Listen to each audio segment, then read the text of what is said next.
குடியான் என்பார், பழனிமலைநாதன் என்பார், வடபழனி ஆண்டவன் என்பார், சரவண பவன் என்பார், நிமலன் சுவாமி என்பார், தண்டாயுதபாணி என்பார், கலியுக வரதன் என்பார், வெற்றி வடிவேலன் என்பார், வீரவடி வேலன் என்பார், மரகத வண்ணன் என்பார், ஞானப்பலம் கேட்டவனா, நம்பினோரை நாடுபவனா, காவடி பிரியனாம், ராஜ அலங்காரம் கொண்டவனா, ஆண்டியாய் நின்றானா, ஆனால் செல்வத்தை எல்லாம் கொடுப்பானா.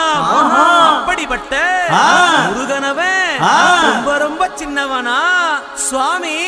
சின்ன சின்ன